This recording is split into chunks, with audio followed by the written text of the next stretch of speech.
Hello and welcome to शोध ज्ञान classes dear learners.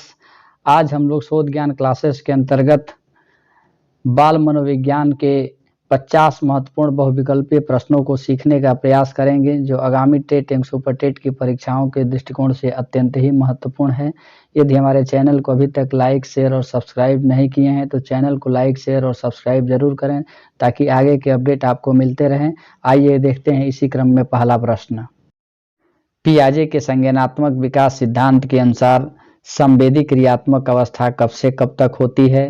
पियाजे के संज्ञानात्मक विकास सिद्धांत के अनुसार संवेदी क्रियात्मक अवस्था जन्म से 2 वर्ष तक होती है। इस प्रकार विकल्प ए सही है। इसी क्रम में अगला प्रश्न है, निम्न में शारीरिक विकास का क्षेत्र है। शारीरिक विकास का क्षेत्र स्नायु मंडल है। इस प्रकार विकल्प ए सही है। इसी क्रम में अगला प्रश्न है, कौन सी अवस्था तनाव और क्रोध की अवस्था है? किशोरावस्था तनाव एवं क्रोध की अवस्था कहलाती है। इस प्रकार विकल्प बी सही है। इसी क्रम में अगला प्रश्न है, बाल्यावस्था का समय कब तक होता है? बाल्यावस्था का समय 12 वर्ष तक होता है। इस प्रकार विकल्प बी सही है। इसी क्रम में अगला प्रश्न है, मैकडूगल के अनुसार मूल प्रवृत्ति जिज्ञासा का संबंध किस संवेग से है? मूल प्रवृत्ति जिज्ञासा का संबंध आश्चर्य नामक संवेग से है। इस प्रकार विकल्प सी सही है। इसी क्रम में अगला प्रश्न है, दूसरे वर्ष के अंत तक शिशु शब्द भंडार कितना हो जाता है? दूसरे वर्ष में अंत तक शिशु का शब्द भंडार 100 शब्द हो जाता है। इस प्रकार विकल्प ए सही है। इसी क्रम में अगला प्रश्न है, उत्तर बाल्यावस्था में बालक भौतिक वस्तुओं के किस आवश्यक तत्व में परिवर्तन समझने लगता है? इसका उत्तर है, उत्तर बाल्यावस्था में बालक भौतिक वस्तुओं के द्रव्यमान, संख्या और क्षेत्र जैसे आवश्यक तत्व में परिवर्तन समझने लगते हैं। इस प्रकार विकल्प डी सही है। इसी क्रम में अगला प्रश्न है, विकास का क्या अर्थ है? इसका सही उत्तर है, परिपक्वता एवं अनुभवों के फलस्वरूप होने वाले परिवर्तन की श्रृंखला विकास का अर्थ है। इस प्रकार विकल्प डी सही है। इसी क्रम में अगला प्रश्न है, बालकों की सोच अमूर्तता की अपेक्षा मूर्त अनुभवों एवं प्रत्ययों से होती है। यह किस अवस्था का परिचायक है? यह 7 से 12 वर्ष की अवस्था का परिचायक है। इस प्रकार विकल्प ए सही है। इसी क्रम में अगला प्रश्न है, बच्चों के संज्ञानात्मक विकास को सबसे अच्छे तरीके से कहाँ परिभाषित किया जा सकता है? बच्चे के संज्ञानात्मक विकास को सबसे अच्छे तरीके से विद्यालय एवं कक्षा में परिभाषित किया जा सकता है। इस प्रकार विकल्प बी सही है।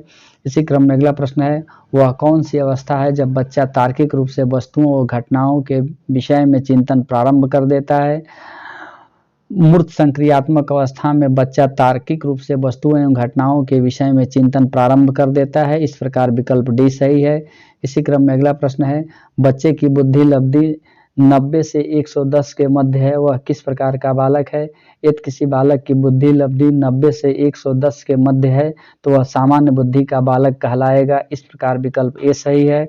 इसी क्रम में अगला प्रश्न है, सतत एवं व्यापक मूल्यांकन में व्यापक मूल्यांकन शब्दावली का क्या तात्पर्य है? व्यापक मूल्यांकन शब्दावली का तात्पर्य शैक्षिक एवं सह शैक्षिक क्षेत्र के मूल्यांकन से है। इस प्रकार विकल्प सी सही है। इसी क्रम में अगला प्रश्न है, शिक्षक एवं विद्यार्थी के मध्य क्या संबंध होना चाहिए? शिक्षक एवं विद्यार्थी के मध्य स्नेह का संबंध, विश्वास का संबंध एवं सम्मान का संबंध होना चाहिए। इस प्रकार विकल्प डी सही है। इसी क्रम में अगला प्रश्न है, एक अच्छा अध्यापक विद्यार्थियों के मध्य किसको बढ़ावा देता है? एक अच्छा अध्यापक विद्यार्थियों के मध्य सहयोग की भावना को बढ़ावा देता है। इस प्रकार विकल्प बी सही है। इसी क्रम में अगला प्रश्न है, परामर्श का क्या उद्देश्य है? परामर्श का उद्देश्य बच्चों को समझना, बच्चों की कमियों के कारण का पता लगाना एवं बच्चों को समायोजन में सहायता प्रदान करना है। इस प्रकार विकल्प डी सही है। इसी क्रम में अगला प्रश्न है, बच्चों की रुचि बनाए रखने के लिए आप कौन सी विधि का चयन करेंगे? बच्चों की रुचि बनाए रखने के लिए हमारे द्वारा बच्चों को स्वयं गतिविधि करने के लिए देंगे। इस प्रकार विकल्प डी सही है। इसी क्रम में अगला प्रश्न है, निम्न कक्षाओं में शिक्षण की खेल विधि किस सिद्धांत पर आधारित है? शिक्षण की खेल विधि कक्षाओं में विकास एवं वृद्धि के मनोवैज्ञानिक सिद्धांत पर आधारित है। इस प्रकार विकल्प सी सही है। इसी क्रम में अगला प्रश्न है, परिवार एक साधन है, परिवार एक अनौपचारिक शिक्षा का उदाहरण है। इस प्रकार विकल्प ए सही है। इसी क्रम में अगला प्रश्न है, निम्न में से कौन सा बुद्धिमान बच्चे के लक्षण नहीं हैं। दिए गए विकल्प के अनुसार ए विकल्प अर्थात वह जो लंबे निबंधों को बहुत जल्दी रखने की क्षमता रखता है, बुद्धिमान बच्चों का लक्षण नहीं है। इस प्रकार विकल्प ए सही है। इसी क्रम में अगला प्रश्न है, वह कौन सा स्थान है जहां बच्चे की संज्ञानात्मक विकास को सबसे बेहतर तरीके से परिभाषित किया जा सकता है? इसका सही उत्तर है बच्चों के संज्ञानात्मक विकास को बेहतर तरीके से विद्यालय एवं कक्षा पर्यावरण में परिभाषित किया जा सकता है। इस प्रकार विकल्प बी सही है। इसी क्रम में अगला प्रश्न है, बुद्धि के बहुकारक सिद्धांत के प्रतिपादक कौन हैं? बुद्धि के बहुकारक सिद्धांत के प्रतिपादक थॉर्नडाइक महोदय हैं। इस प्रकार विकल्प सी सही है। इसी क्रम में अगला प्रश्न है, उपनयन संस्कार किस शिक्षा काल में किया जाता है? उपनयन संस्कार वैदिक काल में किया जाता है। इस प्रकार विकल्प ए सही है। इसी क्रम में अगला प्रश्न है, पियाजे की औपचारिक संक्रियात्मक अवस्था बालक की किस आयु अवस्था तक मानी गई है? इसका सही उत्तर है औपचारिक संक्रिया अवस्था 11 से 15 वर्ष तक मानी गई है। इस प्रकार विकल्प डी सही है। इसी क्रम में अगला प्रश्न है, जड़ बुद्धि वाले बालक का IQ अर्थात बुद्धि लब्धि कितनी होती है? जड़ बुद्धि वाले बालक की IQ 71 से कम होती है। इस प्रकार विकल्प डी सही है। नेक्स्ट प्रश्न है, आधुनिक मनोविज्ञान का अर्थ है। आधुनिक मनोविज्ञान का अर्थ व्यवहार का अध्ययन है। इस प्रकार विकल्प डी सही है। इसी क्रम में अगला प्रश्न है, हिंदी अक्षरों को बालक किस आयु में पहचानने लगते हैं? हिंदी के अक्षरों को बालक 5 वर्ष की आयु में पहचानने लगते हैं। इस प्रकार विकल्प सी सही है। इसी क्रम में अगला प्रश्न है, एक बच्चे की मानसिक आयु 5 वर्ष तथा वास्तविक आयु 4 वर्ष है, तो उस बच्चे की IQ कितनी होगी? इसका सही उत्तर है 125 अर्थात विकल्प ए सही है। अर्थात IQ अर्थात बुद्धि लब्धि निकालने का सूत्र है मानसिक आयु बटा वास्तविक आयु गुणे 100। इसी क्रम में अगला प्रश्न है, वाइगोत्स्की ने बाल विकास के बारे में कहा कि इसका सही उत्तर है यह सामाजिक अंतरक्रियाओं के कारण होता है। इस प्रकार विकल्प बी सही है। इसी क्रम में अगला प्रश्न है, शिक्षा की किंडरगार्टन पद्धति का प्रतिपादन किसने किया? शिक्षा की किंडरगार्टन पद्धति का प्रतिपादन थ्रोबेल महोदय ने किया। इस प्रकार विकल्प सी सही है। इसी क्रम में अगला प्रश्न है, बच्चों का मूल्यांकन किस प्रकार होना चाहिए? बच्चों का मूल्यांकन सतत एवं व्यापक मूल्यांकन होना चाहिए। इस प्रकार विकल्प बी सही है।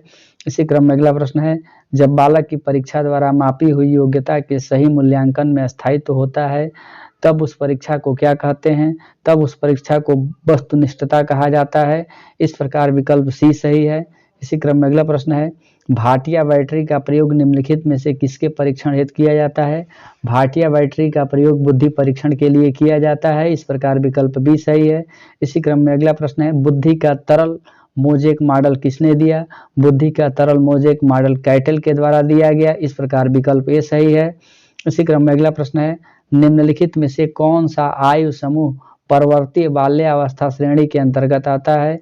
इसका सही उत्तर है 6 से 11 वर्ष के बालक समूह परवर्ती बाल्यावस्था श्रेणी के अंतर्गत आता है। इस प्रकार विकल्प डी सही है। इसी क्रम में अगला प्रश्न है, BF स्किनर का टेंटोफोन किसका आकलन करता है? BF स्किनर का टेंटोफोन व्यक्तित्व का आकलन करता है। इस प्रकार विकल्प बी सही है। इसी क्रम में अगला प्रश्न है, प्रसिद्ध मनोवैज्ञानिक N.A. क्राउडर किस प्रकार के अनुदेशन के जनक हैं? इसका सही उत्तर है प्रसिद्ध मनोवैज्ञानिक N.A. क्राउडर शाखात्मक अभिक्रमित अनुदेशन के जनक माने जाते हैं। इस प्रकार विकल्प ए सही है। इसी क्रम में अगला प्रश्न है, एक अच्छा अध्यापक विद्यार्थियों के मध्य किसको बढ़ावा देता है? एक अच्छा अध्यापक विद्यार्थियों के मध्य सहयोग की भावना को बढ़ावा देता है। इस प्रकार विकल्प बी सही है। इसी क्रम में अगला प्रश्न है, गेट्स के अनुसार अनुभव द्वारा व्यवहार में परिवर्तन क्या है? गेट्स के अनुसार अनुभव द्वारा व्यवहार में परिवर्तन सीखना कहलाता है। इस प्रकार विकल्प सी सही है। इसी क्रम में अगला प्रश्न है, जिस वक्र रेखा के में प्रारंभ में सीखने की गति तीव्र होती है और बाद में क्रमशः मंद हो जाती है उसे क्या कहते हैं? इसका सही उत्तर है उन्नतोत्तर वक्र कहते हैं। इस प्रकार विकल्प ए सही है। इसी क्रम में अगला प्रश्न है, संवेग की उत्पत्ति किससे होती है? संवेगों की उत्पत्ति मूल प्रवृत्तियों से होती है। इस प्रकार विकल्प बी सही है। शोध ज्ञान क्लासेस को सुनने के लिए आप सभी का बहुत बहुत धन्यवाद एवं नमस्कार।